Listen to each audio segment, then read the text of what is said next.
What's up, Samurai? We are back as more.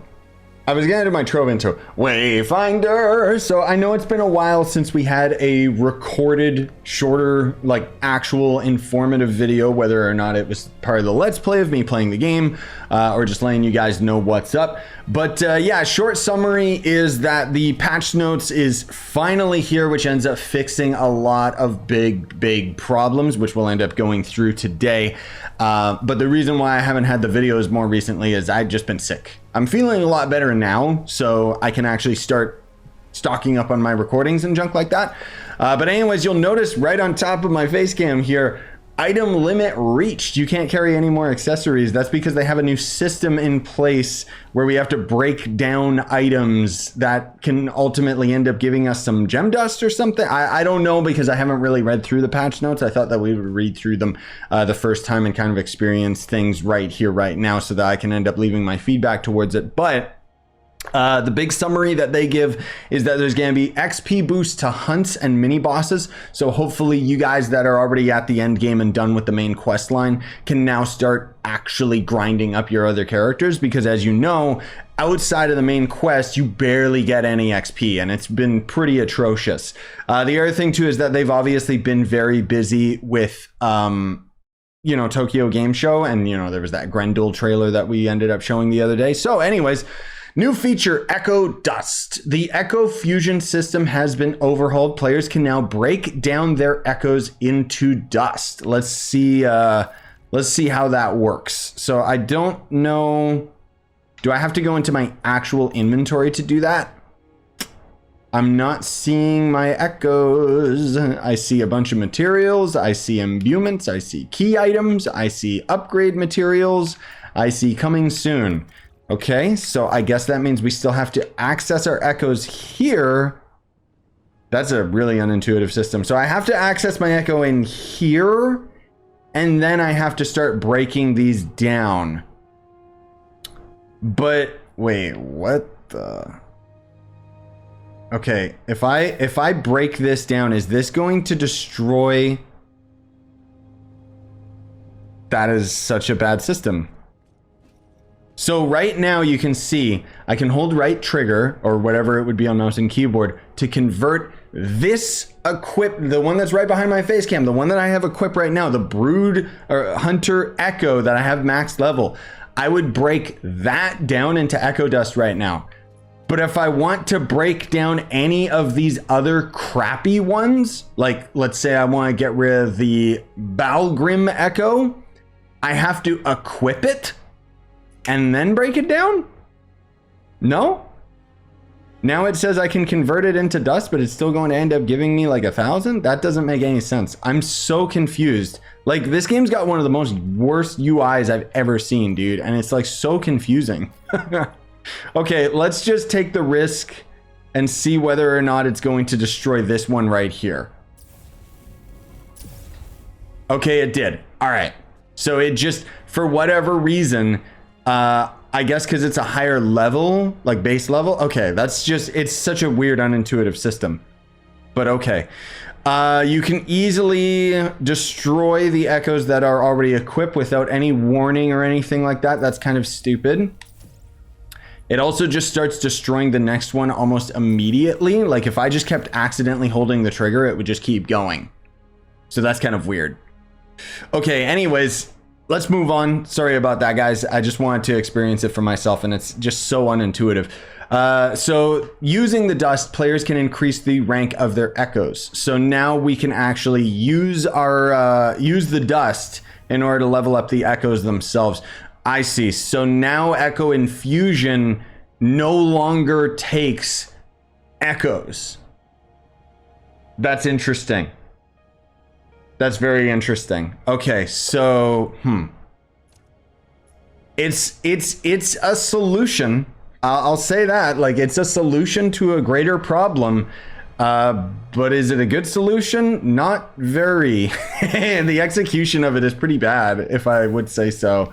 I don't really know what else they could end up doing, but yeah, so basically it's just Trove Gems now.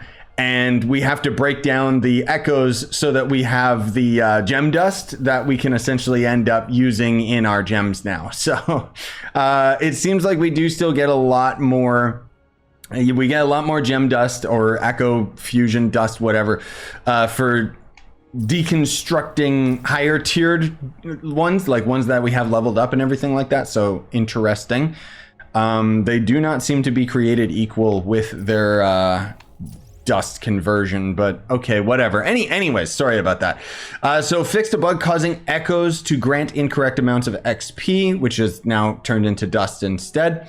Fixed a bug where Commander Creed's echo showed a different cost to equip than the actual cost. Removed sort by power for echoes. This has been removed until we implement more informative versions of this sort.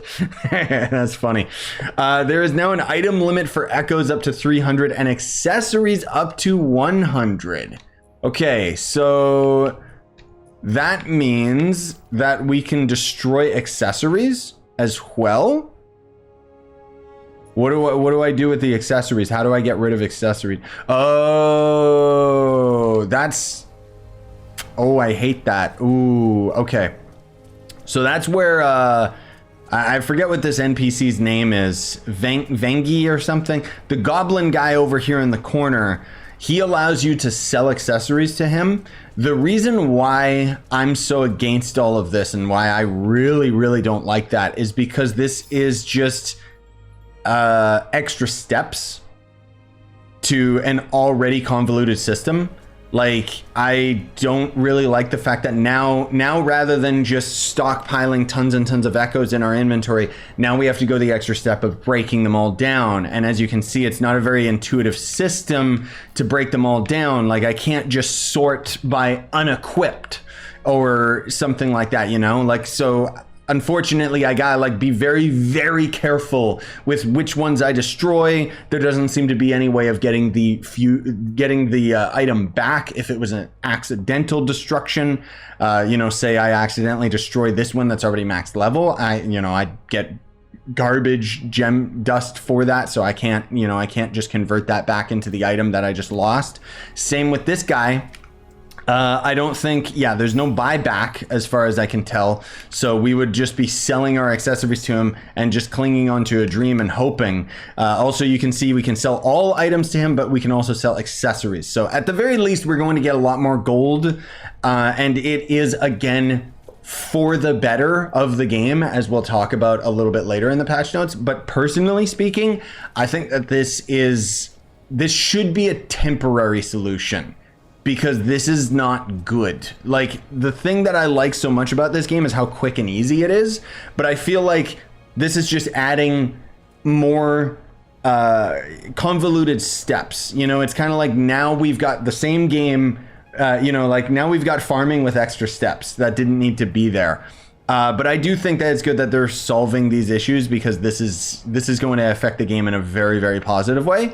But then on top of that, another issue that I would say they seriously needs to work on is the loading screens, because those are really, really bad. I calculated, and you spend about 25% of your playtime in loading times if you're just going from dungeon to dungeon to dungeon. That's how long it takes. Like, it's really, really bad. And I'm on an SSD. But anyways, I digress. So they removed sort by power. There's also the item limit as well. Added warnings for when players are approaching the item limit.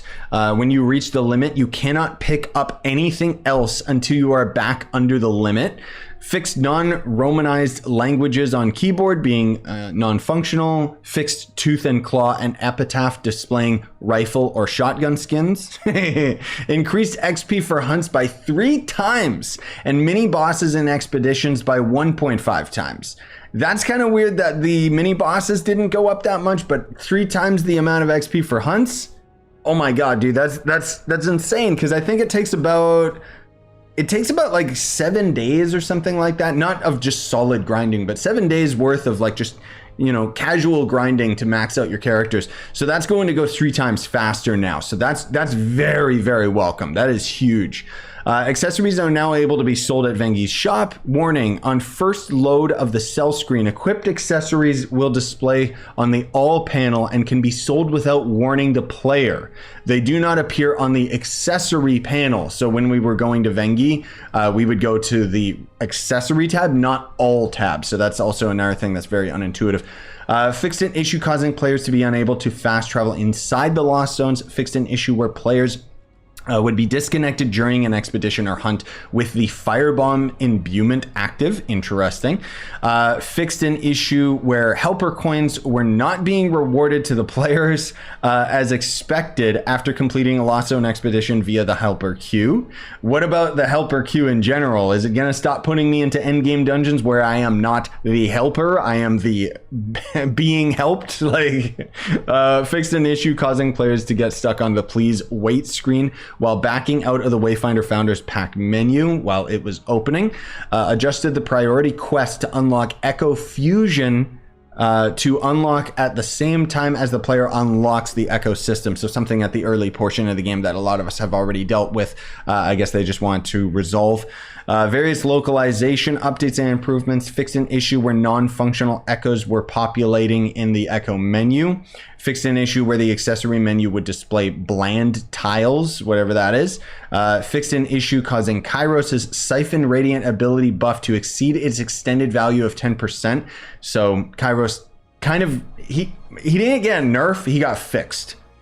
Reward Tower emote Kiss of Venom will appear in the player's inventory if or when unlocked. I guess it didn't do that before. The player will see this in their inventory when equipping Venomous, or when equipped with Venomous. So I guess it's a, okay, that's kind of weird. So it's an emote that will only show up here when you are equipped to Venomous, because it is a Venomous emote specifically. So that's kind of interesting. I think it should just show up in here no matter what. Just when you hover over it, it should say this only works on Venomous or something, because otherwise that's counterintuitive. Fixed an issue causing Venomous's Soothing Vapors Affinity perk to not function. Soothing Vapors now correctly displays visual feedback that you are healing. Okay, that might explain why she felt so squishy, like an extra amount of squishy. Now she'll actually heal properly. Fixed an issue causing Venomous's ultimate to fire off in the wrong direction. Fixed an issue causing masteries to be locked on Venomous. Knight's Maw Echo will always drop at its intended echo type of Rush and level 15. Okay, that means I actually might have to start hunting Knight's Maw. That's the world boss worm guy that you can find in the Highlands.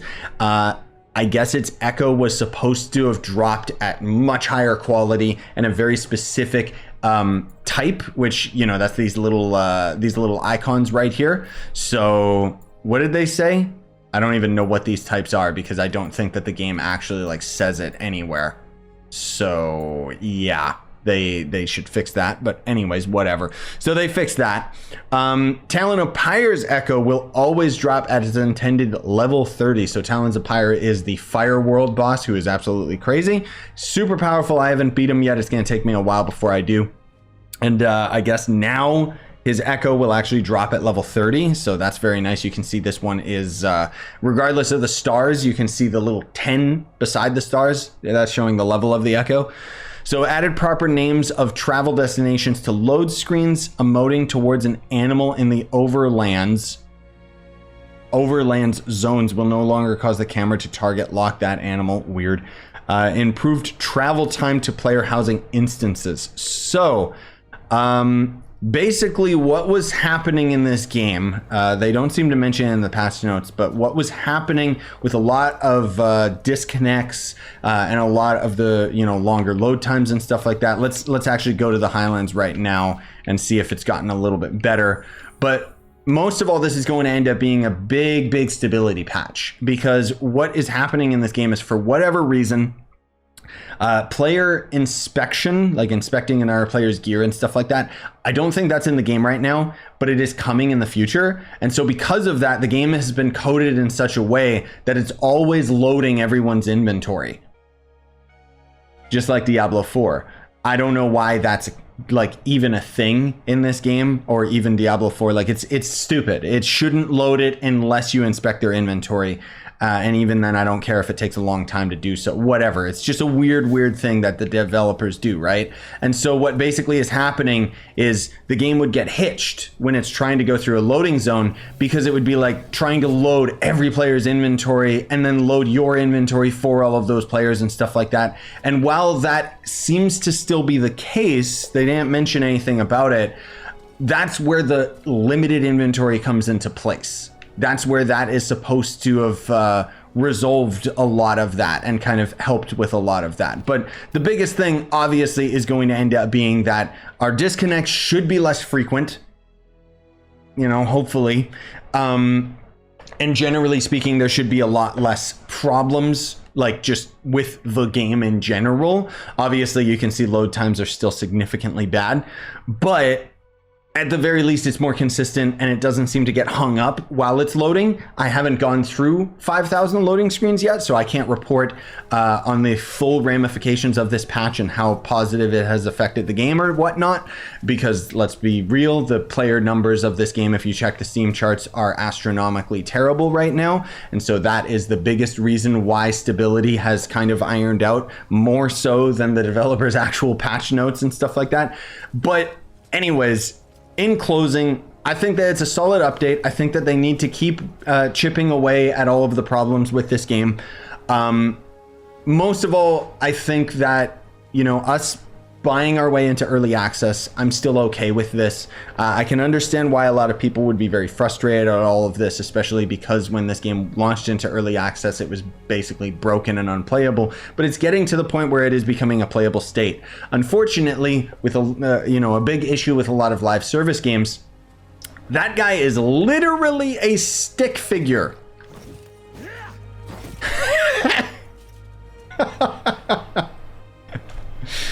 Oh dear God, look at him. Oh my God, I want that bug on my character. Jesus.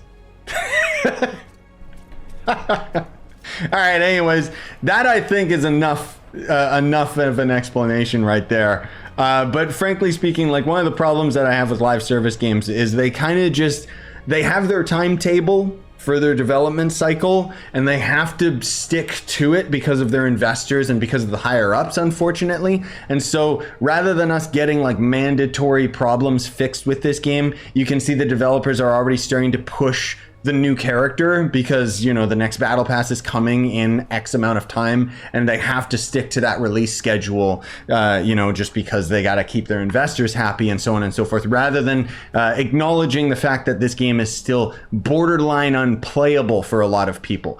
I still am very, very much enjoying the game, and I, you know, as much as I'm criticizing these issues, it's more so that I'm just calling it like it is. But I don't want you guys to think in any way, shape, or form that I'm just sitting here like, oh my God, this game sucks, or blah, blah, blah, because I still love it. I'm probably one of the only people who still loves this game, and am going to continue creating content on this game regardless of whether or not the player numbers dwindle or anything like that, because, you know, all of this to say that the game will spike up like crazy next year when it ends up going free to play. And generally speaking, these updates have been really, really solid. And this one, you know, is going to be one of those updates where we're not going to see much of it, but we will feel it just with the stability of the game. And more importantly, the XP grind, dude. Like 3 times XP for, like, that's so good. That's so good. Oh man. Anyways, thanks for coming out. Excuse my rants, and I hope you are enjoying the game, and I hope you enjoyed this video. Smash like, sub for more, buy the merch you want, support the channel, and have a wonderful day.